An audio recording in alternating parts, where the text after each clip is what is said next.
Steelers running back LeVeon Bell said that he's coming back to the team during Week 7, which is the Steelers' bye week, despite the Steelers shopping the star running back around.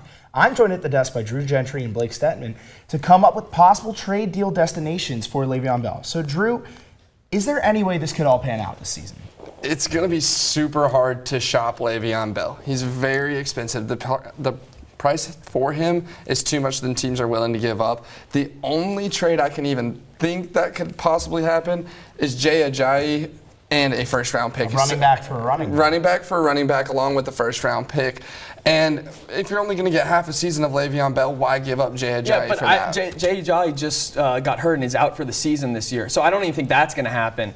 I just think what he's given up this year, I don't think it's going to happen. I agree with you there. I think it's going to happen after the season when he's going to try to get a new contract. I do see some particular fits that would work for him. However, this season, the way it's rolling, I just really don't see him getting traded. And with the Steelers organization, he needs to get out of there as soon as possible. They're blowing up. Oh, everything that's happened this year, it's just caused a huge mess. What do you guys think the dynamic could be like if they do bring Le'Veon back, but they want to do a dual running back system with him and James Conner? Do you think that could work? Yeah, I don't think that'll work. I don't think that's possible. I think it's the Le'Veon Bell show. Le'Veon Bell needs to be the star of the show. Wherever he wants to go, he wants to be number one option out of the backfield. And he would still, no matter what, we're seeing more dominant running backs. The running game is becoming up and up in these past couple of years, especially with the running backs like Sony Mitchell, and then we have Todd Gurley, who's taking the league by storm. And we just have all these running backs that his trade value is so high for the Steelers organization. The only way they could get something done is if they sign and trade, and then they get an elite running back and a first round.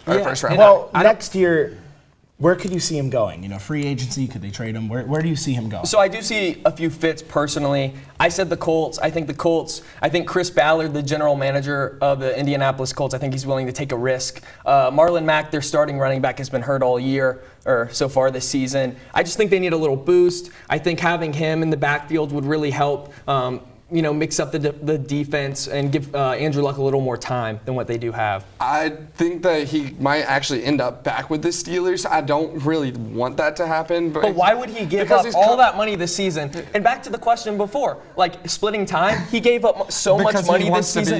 He came out and said he wants to be a Steeler for his life. He's come out and said that before the season. Yeah, this trade rumors came out, but he's still, the reason he's coming back to the team is because he wants to be a part of the Steelers organization and show them, I'm worth this money this offseason. If you don't pay me, I'm not afraid not to show back up. I just don't see it happening, though. And Antonio Brown, he's been complaining. Everyone's complaining in Pittsburgh right now. I think complaining about Pittsburgh is because Le'Veon Bell is not there. Oh, that definitely is. Because he is the focal point point of that entire offense. One team I think would be absolutely ecstatic to have him, and they have the payroll.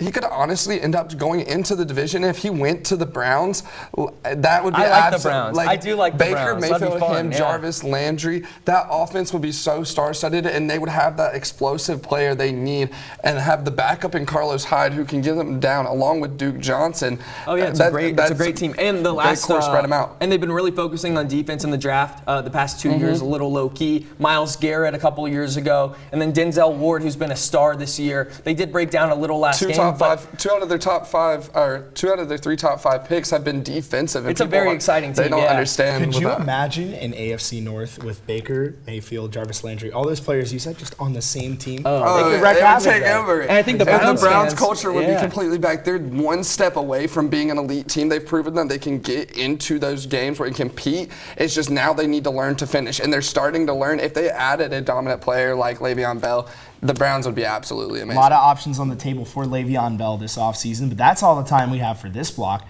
When we come back, Matt will be discussing the biggest upset of FCS history and what the playoff structure might look like.